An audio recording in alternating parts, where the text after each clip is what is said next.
Bonsoir à tous, bienvenue sur le plateau Equinox Soir, votre décryptage quotidien de l'actualité de lundi à vendredi 19h, 21h, 18h, 20h, Greenwich Mean Time. L'arrivée au pouvoir du général de corps d'armée Mahamat Idriss Déby Itno, mardi 21 avril dernier, à la tête du Conseil militaire de transition au Tchad, suite au décès de son père, le maréchal du Tchad, Idriss Déby Itno, des suites de blessures au front, remet au goût du jour la sempiternelle question de la succession dynastique en Afrique francophone. Âgé de 37 ans, le général de corps d'armée Mahamat Idriss Déby Itno et son pays, le Tchad, n'inventent pas le fil à couper le beurre. Tellement cette dévolution du pouvoir est en passe d'être érigée en mode. Entre 2001 et 2009, l'Afrique francophone nous a servi 3 cas d'école. Joseph Kabila, président de la République démocratique du Congo, dès le 17 janvier 2001. Il succède ainsi à son père, Laurent Désiré Kabila, assassiné la veille, c'est-à-dire le 16 janvier. Il reste au pouvoir jusqu'au 25 janvier 2019. Il est d'ailleurs sénateur à vie République démocratique du Congo depuis le 15 mars 2019. Le 5 février 2005, Gnassingbé Eyadema, au pouvoir depuis le 14 avril 1967, meurt dans l'avion présidentiel togolais qu'il évacue en France pour des soins médicaux. C'est son fils, Faure Gnassingbé, qui est désigné pour assurer l'intérim de la présidence du 7 au 25 février 2025. Au pouvoir, depuis le 2 décembre 1967, Omar Bongo Ondimba meurt à Barcelone le 8 juin 2009. Son fils, Ali Bongo Ondimba, ministre de la Défense et vice-président du Parti démocratique gabonais, est désigné par le parti au pouvoir pour l'élection présidentielle prévue le 30 août 2009. Il est ainsi désigné pour remplacer son père, El Hadj Omar Bongo Ondimba. Madame, Monsieur, tout à l'heure à 20h, c'est la grande édition d'information présentée par Cédric Nouffelé. Tout de suite après, le début du journal. Dans un instant, la suite.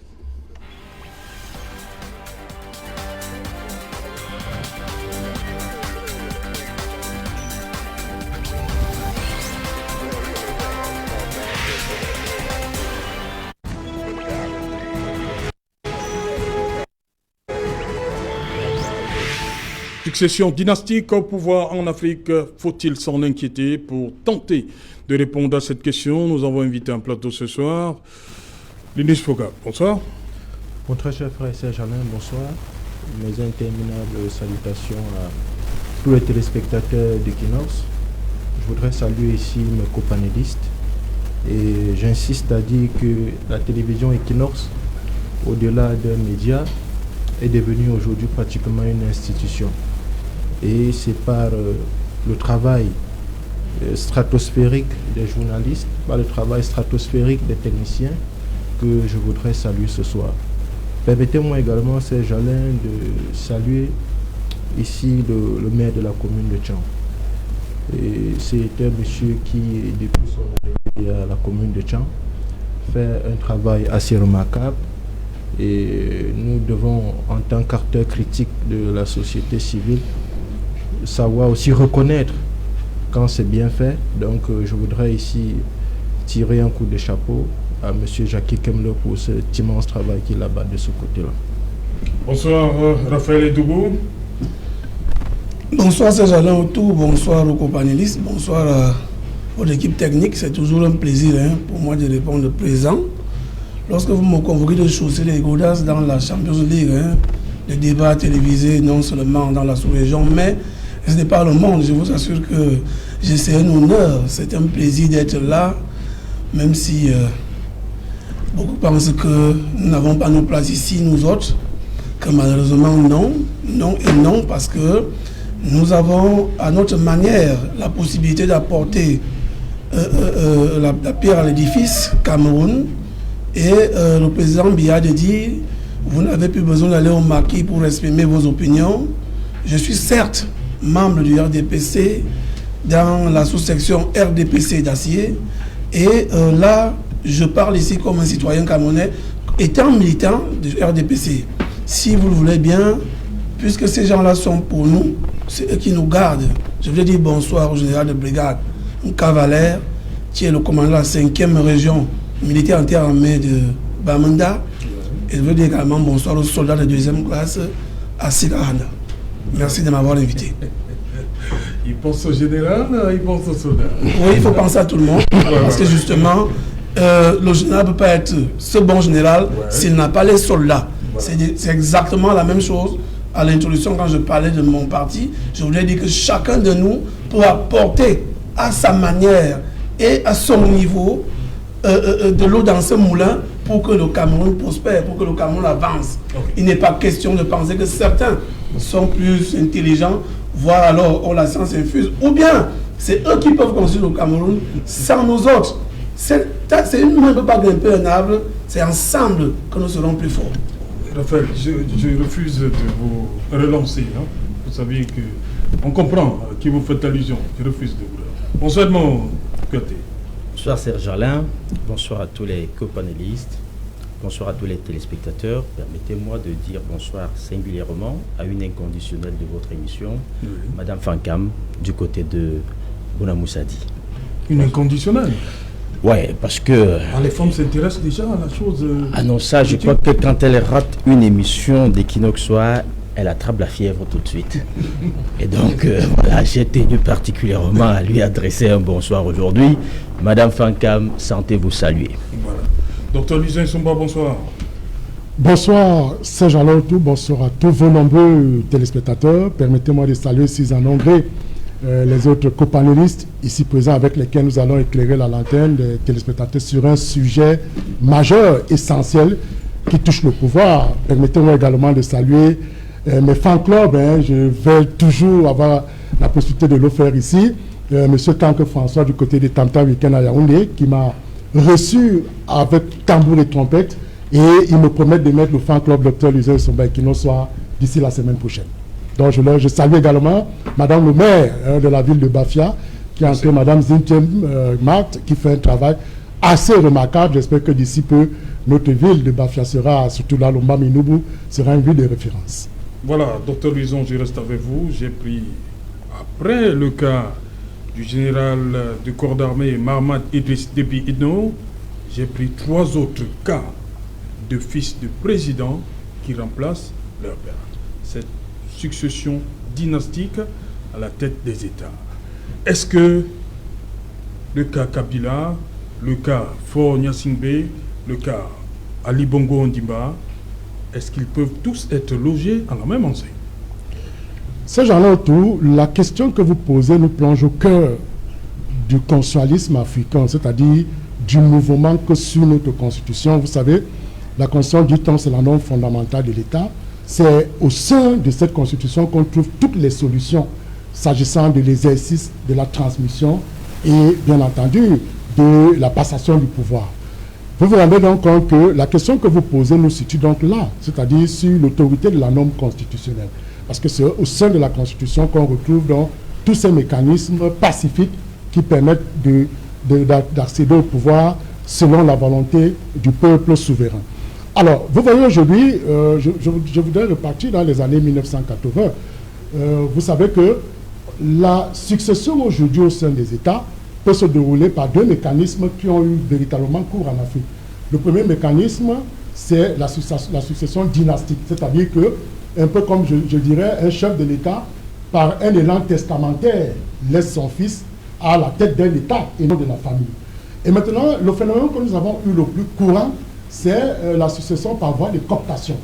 On l'a eu justement au niveau du Sénégal avec Léopold Sédar Senghor, le 31 décembre 1980. On l'a eu le 5 octobre 1985 en Tanzanie avec Julius Nyerere.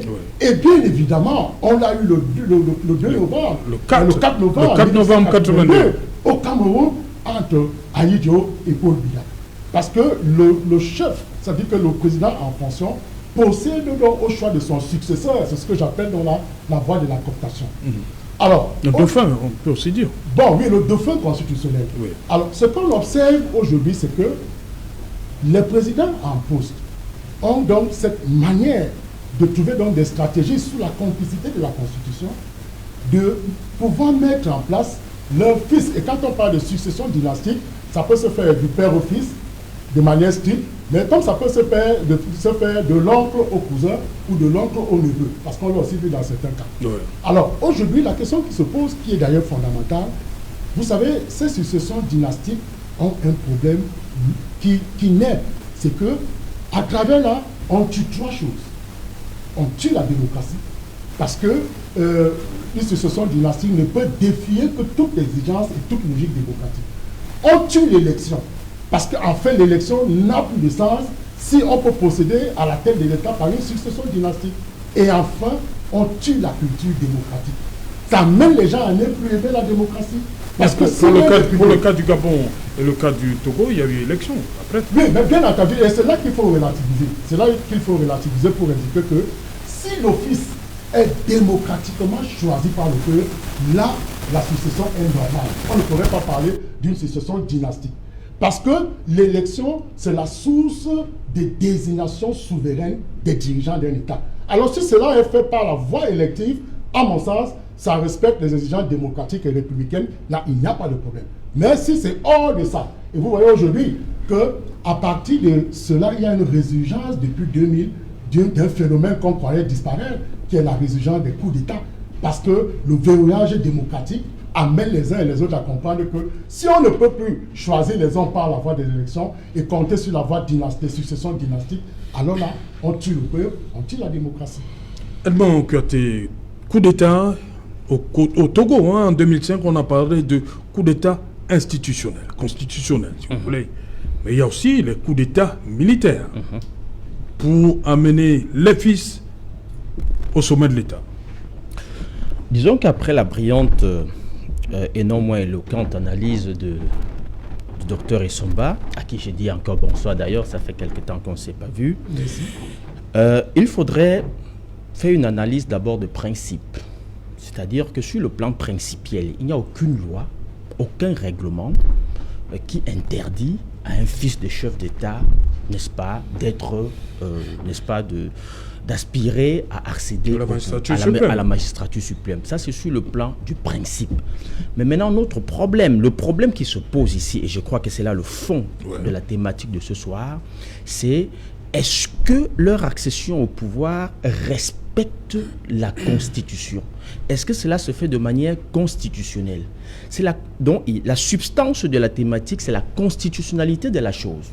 On va prendre le cas, par exemple, de la RDC. Ce n'était pas le cas. C'était un coup d'État. On a assassiné le père. On a remplacé. Voilà. On a au Gabon, il y a eu une espèce d'entourloupe institutionnelle, je vais dire ça comme ça. On a tout fait. Non, vous pensez, Ali Bongo était ministre de la Défense et aussi vice-président du PDG. Oui, c'est le parti qui porte Ali Bongo Ondimba. Ben, je dis qu'il y a eu qui l'investit. Il y a eu une entourloupe institutionnelle, parce que ce qu'il faut savoir, c'est que là, quand on parle de la Constitution, le texte fondamental, la loi cadre, ça veut dire qu'il ne faudrait pas que les gens essayent de tripatouiller. Une fois que vous tripatouillez, une fois que vous enlevez un seul iota, une seule virgule, quand vous déplacez la moindre des petites virgules pour faire profiter, ce n'est plus la Constitution. C'est-à-dire que vous avez manipulé, c'est pour ça qu'on parle de, n'est-ce pas, de triturer la Constitution en faveur de quelqu'un. Ce n'est plus la Constitution. Vous allez prendre le cas au Togo avec Faure Gnassingbé, qui, à l'époque, après la mort de Yadema, a envoyé, n'est-ce pas, celui qui était le président de l'Assemblée. On l'a envoyé en mission à l'extérieur et on a fermé les frontières. Et par derrière, on a organisé une parodie d'élection et le président Faure Gnassingbé est devenu, justement, il a accédé à la magistrature suprême. Je vous rappelle qu'à la clé, il y a eu 3000 morts minimum. Il y a eu 3000 morts parce qu'il y avait des révoltes populaires, il y en avait qui ne voulaient On a pas. vu des bureaux de vote être envahis par les militaires. Exact. Les urnes ont été emportées. De force, à coups de calache et autres. Donc voilà, après vous ne pouvez pas dire qu'il a été élu, il a été choisi par le peuple. Non, c'est une parodie d'élection qui, n'est-ce pas, n'a rien de démocratique. Et donc, si vous prenez, par exemple, le cas qui vient de se passer sous nos yeux avec Mamad, fils de Déby Itno, ça brûle encore les yeux, c'est encore là, c'est tout frais. Vous allez vous rendre compte que tout cela se passe dans un même espace, l'Afrique francophone. Il faut bien le dire. Parce que très souvent, quand nous posons les débats, on dit l'Afrique. On a l'impression que ça a cours dans toute l'Afrique. Oui. Parfois, on arrive à oublier qu'il y a quand même une 50aine d'États en Afrique, oui, et que tout ce que nous décrions, tous les tares et les avatars, n'est-ce pas, tous ces ingrédients qui mettent à mal la démocratie, ça se passe beaucoup plus en Afrique francophone. Vous ne verrez pas ça au Nigeria, même au Nigeria par exemple, au Nigeria, au Ghana, même dans toute sa puissance. Sani Abacha, le tout-puissant général, n'avait pas pensé qu'il allait léguer le pouvoir à un de ses enfants. Vous allez voir, même Jerry Lawrence, qui a été tout-puissant au Ghana, il a pensé qu'il allait, n'est-ce pas, après avoir fait un coup d'État, il a pensé qu'il allait nettoyer ce qui, pour lui, freinait l'avancée, le développement du Ghana. Et il a dit, je m'en vais, j'organise une transition et je laisse les civils. Et depuis lors, ça se passe très bien. Mais vous allez vous rendre compte que tout ce que nous décrions, tout ce que nous disons, tous ces blocages, toutes ces chaînes qui, n'est-ce pas, empêchent le décollage, que ce soit démocratique, que ce soit économique, que ce soit social, de nos pays, ça se passe dans l'espace francophone. Et donc, vous avez un acteur caché, un acteur, n'est-ce pas, je vais dire, qui est tapis à l'ombre et qui tire les ficelles dans l'ombre. Vous avez vu le tout-puissant Macron, disons comme ça, entre griffes, le tout-puissant Macron débarquer au Tchad pour adouber, n'est-ce pas, le fils du général, le fils du maréchal Déby, lui-même devenu général à 36 ans. On ne sait pas trop comment, quelle était sa promotion, sorti de l'école en 2006, il se retrouve général à 37 ans, devant des généraux, devant ceux qui ont porté son père au pouvoir, parce qu'il faut dire qu'en 89, ceux des généraux qui avaient accompagné son père entre 88 et 90, date à laquelle il accède au pouvoir, ils sont encore là, ceux qui avaient combattu en première ligne avec Hassan Djamous et autres, parce que Déby était derrière. Donc ceux qui étaient à l'époque dans l'armée qui avaient combattu, ils sont encore là, ils sont des généraux. Bon, eux au moins, ils ont l'autorité de l'âge.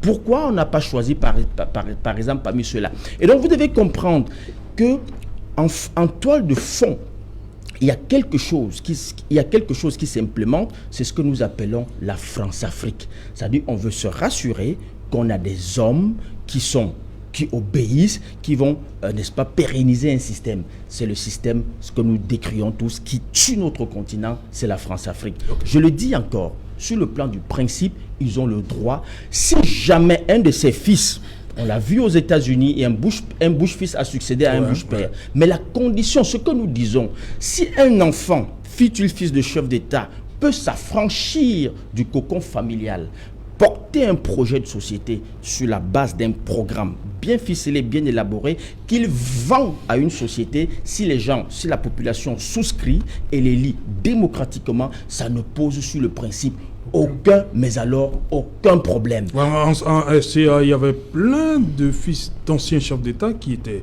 candidats par exemple, à l'élection de décembre. Il y avait le fils de Bokassa, il y avait le fils de Patassé qui était, si tu es porteur d'un projet, comme tout citoyen, c'est pour ça que j'ai dit que sur le plan du principe, il n'y a aucune loi, n'est-ce pas, qui interdit à un fils d'un chef d'État ou d'ancien chef d'État d'être candidat. Mais il faut être porteur, il faut que cela se passe comme avec tout le monde, c'est-à-dire que vous êtes porteur d'un projet que vous vendez si jamais le peuple qui élit, en dernier ressort, s'il estime que ce projet est salutaire pour la société et qu'il souscrit, évidemment, ils vont vous porter à la tête de la magistrature suprême et ça ne posera pas de problème. Raphaël Ndougo, sur cette dévolution dynastique du pouvoir que on constate, surtout en Afrique francophone, il faut le dire, pas surtout, est-ce que ça vous pose un problème? J'ai demandé tout à l'heure, est-ce que le cas, ce qui s'est passé au Gabon, peut être comparé à ce qu'on a vu en RDC? On sait que Ali Bongo Ondimba est un ministre de la Défense au Gabon de 1999 à 2009. Lorsque son père meurt, le 8 juin 2009, il est ministre de la Défense et vice-président du PDG. Mais le parti l'investit comme candidat à l'élection qui devait se tenir le 30 août 2009. Alors que de l'autre côté, en RDC, suite au décès de Kabila Père, les militaires choisissent, un peu comme au Tchad, le fils. Évidemment, c'est... Est-ce qu'on peut faire un procès, on va le dire comme ça, au président Ali Bongo Ondimba? Je pense que non. Non, parce que, vous l'avez si bien dit, nous nous souvenons que c'est Dame Francine Rogombe qui était présidente du Sénat par intérim et qu'on a organisé l'élection et le parti a investi M. Ali Bongo. Je pense même que, pour compléter dans ce que Edmond disait, on dit dans nos villages que l'avocatier ne peut que produire l'avocatier. L'avocatier ne peut pas produire le safoutier, le safou ou la mangue. Donc il est tout à fait normal pour un fils de chef d'État de s'intéresser même aux affaires politiques. C'est-à-dire que le cas que vous citez, celui de M. Ali Bongo, effectivement, il s'intéressait déjà, il était déjà aux affaires. Ouais. Tout comme Faure Gnassingbé. Même si ce dernier n'avait pas respecté véritablement la Constitution. Mais nous disons que pour les fils de président, parce que quand vous posez la question, ça cause un problème. Vous savez qu'il y a un débat aujourd'hui chez nous qui va dans ce sens. Ça peut causer un problème parce que la personnalité dont on cite le plus souvent, dont le fils du président du Cameroun, n'est véritablement pas, lui, n'est pas intéressé dans ces choses-là. Mais c'était juste une parenthèse. Pour dire quoi? Pour dire que, en réalité, quand M. Kabila arrive là, Joseph Kabila, il arrive, il n'était même pas connu dans la scène politique. Je crois qu'il avait une trentaine d'années par là. Non, il avait 40 ans. 40 ans. Il avait 40 ans. Il avait 40 ans. 40 ans net. Vous comprenez donc qu'il n'était même pas connu de la scène politique. Contrairement à Faure et Ali. Tout comme le dernier en date du Tchad. Vous avez quand même vu, même bien que moi-même je m'interroge sur l'évolution des grades dans les forces armées tchadiennes. Parce que, honnêtement, ce monsieur déjà général de corps d'armée, il allait très vite. Mais nous l'avons vu aux côtés de son père. Comme son père était lui-même maréchal, et avait l'habitude d'aller sur le terrain, on voyait ce jeune homme-là déjà avec son père. Ça veut dire que certainement son père le préparait déjà dans ce sens. Et que lui-même, il était déjà prédisposé à être ce qu'il est là. Nous lui souhaitons bon vent, nous pensons que peut-être il peut apporter la camille. Le véritable problème dans l'ensemble, c'est qu'est-ce que ces fils de chef d'État apportent de nouveau? Le souffle nouveau après le décès de leur papa. C'est-à-dire quand ils ont pris le pouvoir, peut-être par la manière, peut-être pas du tout. Qu'est-ce qu'ils ont apporté de nouveau? Nous avons connu tout le problème, nous avons vu tout le problème à la RDC. Tout le temps que Kabila est resté là, je pense que la RDC est restée totalement, on va les diviser. Ça n'a pas été très facile au Gabon même, pour revenir à votre question, puisque à la dernière élection, vous avez vu les difficultés que Jean Ping a eues avec Ali Bongo. Aujourd'hui même, c'est déjà très difficile même pour les autres fils d'arriver ne serait-ce qu'au Gabon. Est-ce que donc, à ce niveau, on peut dire que M. Ali... Non, vous parlez d'un cas, hein, Junior Bongo Ondimba. Justement, c'est pour dire quoi? C'est pour dire que... Qui n'a pas pu arriver au Gabon parce que... pour assister aux obsèques de l'oncle de son feu père. Peut-être que lui aussi il avait des ambitions. Oui. Est-ce que c'est ce que le père faisait? Est-ce que le père interdisait aux potentiels concurrents d'entrer dans le pays? Et c'est ce dont je pense que si ces gens-là peuvent nous apporter, parce que ce que le peuple veut, c'est que quand le président arrive, il arrive comme on a dit avec un projet de société qui va améliorer, qui va changer la vie du peuple. En ce moment-là, le peuple peut même oublier qu'il est entraîné par les armes. Vous voyez aujourd'hui, quand ils disent, comme il est mort là, Idriss a voulu changer les choses. Mais sauf qu'une partie de son pays se plaignait du fait qu'il a centralisé les affaires sur lui-même et y compris sa famille. Même ses propres frères qui l'ont aidé hier à y arriver.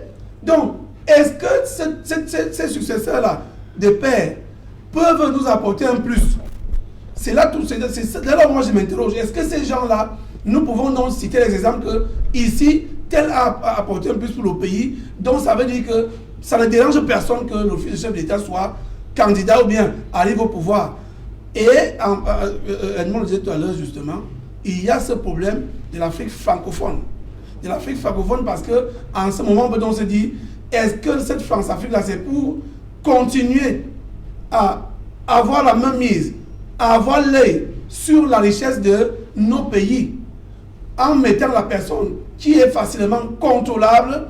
C'est donc cela qui peut embêter, mais en toile de fond, nous pensons qu'un fils de paysan doit même être non politique, parce que de toutes les façons, le rang ne peut pas produire l'avocat. Voilà. L'UNUS FOGAP, le cas du Tchad, nous interpelle une fois de plus. Il y a ce qui est arrivé au front, le fils succède, toutes les institutions sont mises en berne, comme j'aime à le dire. Et qui est-ce qu'on choisit? Le fils du maréchal du Tchad, Idriss Déby Itno, pour remplacer son père. Parce que certains disent là-bas que c'est parce que la situation sécuritaire, il fallait un militaire pour faire face à ce qui prévaut au Tchad comme situation sécuritaire. Mon très cher frère Serge Alain, je voudrais d'abord rendre un hommage au maréchal Idriss Déby Itno. C'est un véritable soldat qui est tombé sur le champ d'honneur. Et c'est un monsieur qui a fait beaucoup de choses. Il a fait des bonnes choses, il a également fait des mauvaises choses. Mais puisqu'il n'est plus là, on ne retient que les bonnes choses de lui.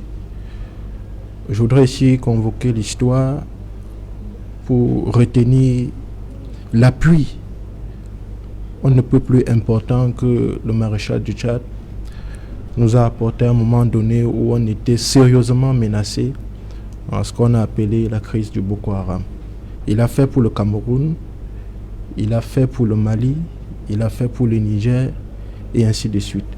Et donc sur ce plan-là, je voudrais réitérer mes hommages au président Idriss Déby Itno, réitérer mes hommages à l'ensemble du peuple tchadien, mais surtout aux militaires qui sont tombés au front pour sauver l'honneur de l'Afrique. Maintenant, sur la question que vous évoquez tout à l'heure, je dois d'abord marquer ici je ne sais pas si je vais appeler ça une indignation, mais je voudrais tout simplement dire que les circonstances qui ont encadré, si je puis m'exprimer ainsi, la mort du président Déby ne sont pas assez claires. Parce que voyez-vous, je sors du Tchad, vous le savez, et donc j'ai eu le temps d'échanger avec certains acteurs politiques, avec certaines organisations de la société civile, et il m'est inconcevable d'admettre la thèse qui est ventilée aujourd'hui, que ce soit sur des médias, sur des réseaux sociaux, concernant la mort du président Déby. On nous dit que le président Déby est mort au front, qu'il a reçu des balles. Mais je voudrais m'interroger avec vous. Quand on est président de la République et qu'on va au front, je pense qu'il y a quand même une ceinture de sécurité, il y a un protocole qui organise les choses de manière à ce que le président ait quand même une protection assez confortable. On ne peut pas comprendre que le président est mort au front sans toutefois nous parler d'autres soldats qui aussi ont reçu des balles et qui sont tombés au champ d'honneur. Je m'attendais à voir lors des hommages des généraux qui sont tombés, les colonels, les soldats et autres, comme cela se fait naturellement dans la tradition. Mais ce n'est que le président Déby. Nous devons faire une réflexion collective là-dessus. Donc cette fameuse thèse, je voudrais qu'on essaye les enquêtes. Je profite de l'occasion pour demander modestement. L'Union africaine parle d'assassinat du maréchal du Tchad. Oui. Dans son communiqué. Oui, l'Union africaine parle d'assassinat, c'est déjà quelque chose. Cela veut dire que peut-être la thèse qui a été ventilée n'est pas admise de ce côté-là. Et donc, il faudrait qu'on aille un peu plus loin pour comprendre pourquoi et comment le président Déby est mort. Bon, maintenant... Voilà, ça c'est, on a déjà épilogué. Restons maintenant sur ses fils. Mahamad, le général Mahamad, qui est en passe de... Parce qu'on parle de 18 mois, rien ne nous dit que ça ne va pas se faire comme dans les autres pays. Oui, c'est Jalin, moi je voudrais... Est-ce que le général Mahamad n'est pas parti comme ça pour rester à la tête du Tchad? C'est Jalin, moi je voudrais pas faire une fixation sur le Tchad. Je voudrais on a pris d'autres cas. Hein. Oui, justement, j'en viens. Je ne veux pas faire une fixation sur le Tchad, même si je vais parler du cas du Tchad dans mes analyses. Je veux simplement vous faire remarquer qu'il y a des pratiques politiques homologuées en Afrique centrale. Vous avez cité les cas ici, Edmond a pris des exemples. Et donc, ce n'est pas la première fois qu'on se retrouve dans une situation où par des mécanismes plus ou moins orthodoxes, les gens essayent de mettre à la tête des institutions de pouvoir des personnes qui leur sont favorables. Vous avez parlé du cas d'Ali Bongo, il a succédé à son père. Et le royaume du papa lui profite à merveille. Il a été élu. Hein. Bon, vous dites ça comme vous voulez. Mais non, on c'est connaît... pas moi qui dis, il a été élu. Hein. Oui, ben, je dis, vous pouvez le dire. Mais nous connaissons des mécanismes qui ont contribué à son positionnement à l'effet d'arriver à cette élection. Lesquels? Mais il a été secrétaire, vous l'avez dit, du PDG. Ça, c'est non, il était vice-président du PDG. Voilà, effectivement. À la mort de son père, il était vice-président du Parti démocratique. Tout à fait. Et les gars l'ont coopté, effectivement, pour qu'il soit... candidat. Tout à fait. Candidat du PDG à la présidentielle. Exactement. Et tout ceci a été soutenu, encadré, financé par la France. Ce qui se passe au Gabon s'est passé dans presque la quasi-totalité des pays de l'Afrique francophone, notamment d'Afrique centrale.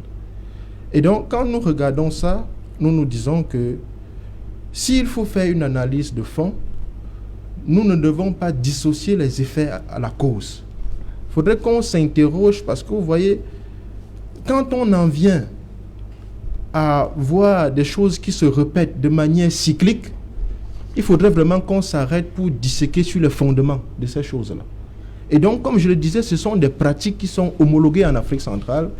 Et il faudrait bien qu'on sache pourquoi est-ce que les gens travaillent à nous infantiliser de cette manière. Parce que, voyez-vous, Edmond a parlé tout à l'heure des principes. Par rapport à votre thématique, je voudrais d'abord relever deux expressions sur le plan principal qui me posent un problème. Vous avez parlé de succession et vous avez parlé de dynastie. Quand on est en République, ce sont des expressions qu'on n'utilise pas. Les faits sont là. Dynastie, c'est succession à l'intérieur d'une même famille. Je dis là, c'est un sérieux problème. Quand on est en République, on ne parle pas de succession, on ne parle pas de dynastie. Si les gens veulent nous ramener dans un système politique moyenâgeux, mais qu'on signe, qu'on s'accorde là-dessus, qu'on homologue ça, qu'on officialise, et qu'on sache dorénavant qu'on est dans une dynastie ou dans une monarchie, je ne sais pas quoi, et puis on va transmettre le pouvoir de père en fils. Je vous prends l'exemple du Maroc, c'est une monarchie constitutionnelle. Ouais. C'est reconnu. Mais donc, si on veut aller dans ça, qu'on aille dans ça, et qu'on officialise cela. On ne peut pas dire qu'on est dans un État démocratique, dans un État où il y a une constitution, et que les gens se permettent de fouler... ça, c'est un piétinement constitutionnel. Et que nous ne pouvons pas accepter. Moi, le fils du général Déby, oui, c'est un guerrier, c'est bien. Mais il y a une constitution qui dit à l'absence du président de la République, c'est le président de l'Assemblée nationale qui prend le devant. Ouais. Donc, visiblement, il y a un coup d'État au Tchad. Il ne faudrait pas chercher de midi à 14h. Il y a un coup d'État. Et quand on évoque cette thèse de coup d'État, les gens nous disent que non, le président de l'Assemblée nationale a démissionné. Voilà. Mais la constitution tchadienne, l'article 81, ne s'arrête pas au seul président de l'Assemblée. Parlons du vice-président. Du vice-président. Voilà. Qu'est-ce qu'on a fait du vice-président de l'Assemblée nationale du Tchad? C'est très compliqué ces affaires-là. Pourquoi? C'est du banditisme politique. Et je veux vous dire, quand on dit que le président de l'Assemblée nationale a démissionné, j'ai des doutes. Pourquoi? Parce que quand on suit la chronologie des événements... Oui. Entre samedi et mardi. Oui. Le président, je n'ai pas vu une lettre où le président a dit « Moi, je démissionne ». Ce sont des supputations. Et c'est le lendemain qu'il prend acte. Est-ce qu'il a démenti le fait qu'on ait annoncé comme ça qu'il a démissionné? Je dis, je n'ai pas constaté. Normalement, le président de l'Assemblée nationale, une fois informé, devait faire un communiqué officiel pour dire que je suis actuellement en train de démissionner parce que je ne peux pas gérer le pays tant. Il ne l'a pas fait. Mais il a plutôt pris acte de ce que le Conseil militaire de transition, d'après la dissolution de l'Assemblée nationale, la dissolution du gouvernement et tout ça, il a pris acte. Donc, moi, je pense visiblement que c'est un coup d'État. La deuxième chose, sur le plan principal que je voudrais évoquer, c'est le cas de la souveraineté. Le débat que nous menons ici actuellement pose un problème de la souveraineté. C'est le peuple qui est souverain, c'est le peuple qui a le pouvoir. Et ce peuple a délégué ce pouvoir aux députés pour voter des lois, arrêter une constitution. Les gens ne peuvent pas se permettre de balayer cette constitution comme ça du revers de la main. Ça c'est un point. L'autre point de la souveraineté, c'est ce que le professeur, comment on l'appelle, le professeur Kakou appelle le triangle de la souveraineté. La monnaie, le militaire et le droit. Vous avez vu ce qui s'est passé au Tchad. Ce qui se passe au Tchad depuis des années. Des coups d'État ou des rébellions qui se multiplient. Cela pose un sérieux problème de souveraineté parce qu'on ne peut pas se dire souverain et être incapable de protéger son territoire. Et ça, c'est un débat sur lequel nos dirigeants doivent pousser la réflexion. Ok. Voilà, Dr Lucien Issomba, si on s'intéresse de près au cas du Togo, le président Gnassingbé Eyadema, qui s'appelait au début Étienne Eyadema, il préférait Gnassingbé Eyadema, il tente déjà de modifier, il modifie même la constitution en 2002, parce que son état de santé ne lui permet pas, il se disait au cas où il n'est pas candidat à l'élection en 2003, il l'a préparé fort. Et on ramène l'âge de 45 à 35 ans. L'âge que Faure avait en 2003, l'année de l'élection. Donc, vous êtes d'accord que c'est des choses pensées, c'est-à-dire que le père pense, il crée un chemin pour son fils? C'est alors que je voudrais faire une précision qui me semble de taille pour la compréhension de ce sujet majeur, comme je l'ai indiqué en début du propos, pour dire que dans une république, entendue comme gouvernement au sein duquel la propriété de l'État appartient à tous, et la res publica, c'est-à-dire que la chose appartenant à tous, ce qu'il faut pouvoir dire, c'est que lorsqu'une succession est dynastique, et même si elle est préparée sur des subterfuges constitutionnels, comme ce que vous venez d'évoquer, ça fait mal à l'idée de la République. C'est-à-dire qu'en réalité, la qualification qui est donnée en ce moment-là veut dire que nous sommes dans une république monarchique. C'est clair. C'est-à-dire qu'en fait, sur le plan républicain, même si ce n'est pas la voie de l'élection, ça pose un sérieux problème parce que les gens vont estimer que la République n'est plus une République ouverte, mais c'est une République close au sein d'une famille. Et ça donne donc l'idée, en fait, que la République n'est plus une République ouverte, mais si nous sommes dans une République close ou renfermée, tel que le disait le professeur Joël Aivo, pour indiquer que dès que la succession se fait de cette manière, il faut pouvoir croire que nous sommes dans une république monarchique. Maintenant, je dis ceci sur le plan démocratique. Il n'est pas exclu que le fils d'un chef de l'État soit élu démocratiquement. Et il faudra venir le redire. Le peuple, c'est l'agent de la souveraineté. C'est-à-dire que agent de la souveraineté, source souveraine du pouvoir. C'est-à-dire que c'est le peuple, en réalité, qui choisit les dirigeants du pays. Donc c'est pour indiquer que ce qui se passe aujourd'hui, c'est la faiblesse de l'autorité de la norme constitutionnelle. Nos constitutions en Afrique sont devenues des gadgets, sont devenues un peu comme des camisoles. Des camisoles qu'on monte dans les champs pour effrayer les oiseaux, pour que ces oiseaux-là ne mangent pas le maïs. Les épouvantails. Dans les épouvantails. C'est exactement la même chose. Regardez aujourd'hui, la règle d'or en Afrique, c'est la longévité au pouvoir. Et pour davantage assurer cette longévité au pouvoir, il faut passer par un mécanisme constitutionnel qui vient en réalité masquer tout cela. C'est-à-dire que ce que j'appellerais, comment je vais le dire, un habillage constitutionnel qui vient donc couvrir cela en disant par exemple que, ok, l'âge est ramené à 33 ans ou à 35 ans, pourtant l'âge initialement prévu était 45 ans. Vous voyez donc que c'est la faiblesse de notre constitution. Et aujourd'hui, les constitutions en Afrique ne sont plus vénérées, elles ne sont plus magnifiées, elles ne sont plus respectées. C'est-à-dire que à la moindre escarmouche, c'est-à-dire que la moindre crise, allez, la constitution, tout est directement frigorifié. C'est-à-dire qu'on la met entre parenthèses, soit on la suspend, comme c'est le cas aujourd'hui au Tchad. C'est-à-dire que rien n'est... Imaginez la subterfuge. La constitution est claire en ses dispositions pertinentes qu'en cas de décès, c'est-à-dire, disons, en cas de vacances, c'est le président de l'Assemblée nationale qui assure pas l'intérim, mais la suppléance. Parce que la véritable expression technique, ce n'est pas l'intérim. Non, c'est la suppléance. C'est-à-dire qu'il assure la suppléance.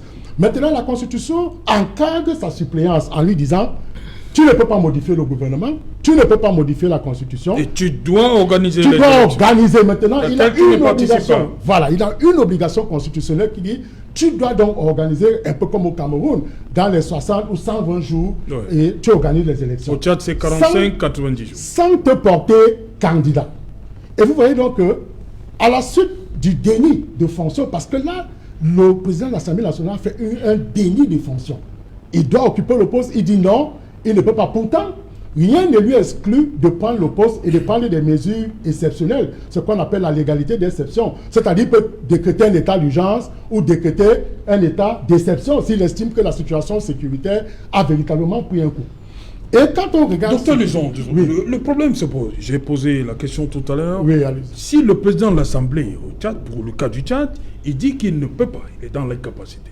Mais la Constitution, je dis, l'article 81 dit le vice-président. Pourquoi on n'est pas allé jusqu'au vice-président? Écoutez, on s'arrête au président et... C'est justement pourquoi j'évoque l'idée de déni de fonction. C'est-à-dire que même au Cameroun, c'est prévu, en cas d'empêchement du président du Sénat, oui, dans l'ordre le premier vice-président, son premier vice-président, ainsi de suite. Donc, en réalité, qu'est-ce qui se passe? Je milite en faveur de la thèse d'une conspiration de la mort du maréchal. Ouais. Ça, c'est vraiment clair. La conspiration parle de quoi? Deux faits majeurs. Premier fait majeur. On annonce le décès du président, dit-on, mort au fond, mais il est le seul dont on fait force publicité. Pourtant, si les autres étaient tombés, et il a évoqué un aspect tout à l'heure, sur la ceinture de sécurité du chef. En réalité, Idriss Déby devait être le dernier à tomber au fond. Puisqu'on aurait pu atteindre tous les autres, parce que le chef qui, au fond, est plus protégé que quiconque. Vous avez souvent vu dans les films de protection rapprochée. C'est-à-dire que même quand on tire sur c'est son garde du corps qui peut faire prendre une balle au lieu que le chef la prenne. Donc, premier fait. Deuxième fait majeur. La charte qui est mise en place, la célérité autour, c'est une charte, j'ai eu l'occasion, je suis juriste. On l'a retiré, non?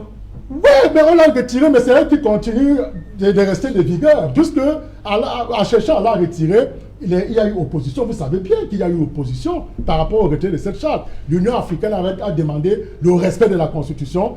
La milice tchadienne, ou du moins le conseil militaire, a exigé de respecter la nouvelle charte, ayant mis en suspens la Constitution qui était en vigueur. Donc c'est pour dire quoi? C'est pour dire que cette charte est tellement bien écrite, ces gens-là autour. Je suis constitutionnaliste, quand j'ai pris ce test, je l'ai lu, les termes qui y sont consignés, vous vous rendez compte que c'est un test qui est préparé depuis longtemps, qui vient d'être appliqué. Mais puis, vous voulez dire, qu'est-ce que vous voulez dire par là? Ce que je veux dire par là, c'est que tout est part d'une conspiration. Et cette conspiration est donc préparée à l'avance. Parce que quand un test peut survenir à la suite d'une crise, ça se sent. Même dans les terminologies, même dans le sens qui est utilisé, même dans l'interprétation littérale. Mais quand vous prenez la dite charte, vous vous rendez compte qu'en réalité, tout était bien fabriqué à l'avant, ficelé, justement pour arriver. Et je finis ici pour indiquer que Mahamat Idriss Déby doit comprendre une chose. Si ils veulent assurer la paix au Tchad, il faudrait qu'il démissionne de ses fonctions de général. il se porte candidat à l'élection qui sera organisée par la transition. Et là, s'il est élu... Il devient civil? Oui, il devient civil et il se présente comme un candidat. C'est s'il est élu par le peuple tchadien, ce sera la seule voie pour assurer la sécurité et la tranquillité au Tchad. Mais ça ne va pas enlever le fait qu'il soit le fils du maréchal. Hein? C'est notre thématique aujourd'hui. Mais c'est pour rester dans la logique démocratique. Voilà. Edmond Katé, sur cette situation, un peu le cas du Tchad, le cas du Togo aussi. On a vu comment Faure Gnassingbé est arrivé. On voit comment Ali Bongo est arrivé. Voilà. Bon, disons quand même comment Mahamat est en train d'arriver. Oui, disons quand même qu'il y a... C'est pas pareil que voilà. ce soit... C'est-à-dire qu'on soit au... Mais le dénominateur commun, c'est qu'un fils de... Il remplace leur père. Oui, c'est ça le dénominateur commun. Oui, dénominateur, mais chacun... Au moins, Eyadema est mort de sa belle mort. Oui. Au moins, Ali Bongo est mort de sa belle mort. Non, Omar Bongo. Ouais, Omar Bongo. Ondimba, il a finalement eu plusieurs noms. Donc, eux, au moins, ils sont morts de leur belle mort. Mais pour le cas de la RDC, c'était un coup d'État, c'était un assassinat. Et je suis d'accord avec tous les autres pour dire que pour le cas du Tchad, c'était un assassinat planifié et exécuté. Mais cette fois-ci, est-ce que Mahamat Déby était mêlé à cela? C'est la question que je continue de me poser. Mais au moins, les faisceaux d'indices, et ils en ont recoupé plusieurs, les faisceaux d'indices que nous avons en ce moment nous permettent d'affirmer que l'assassinat de du maréchal Déby était prévu, était planifié, n'est-ce pas, de longue date.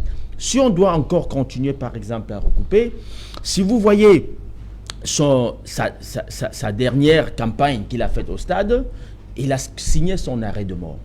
Parce qu'il fait cette campagne après qu'il ait reçu, n'est-ce pas, au Tchad, 3 personnalités importantes.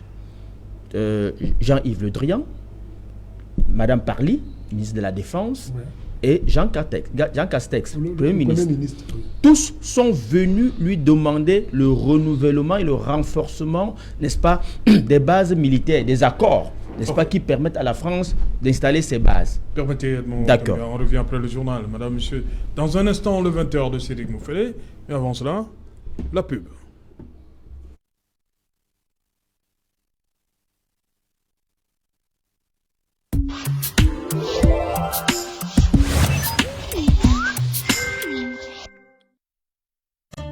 Nouveau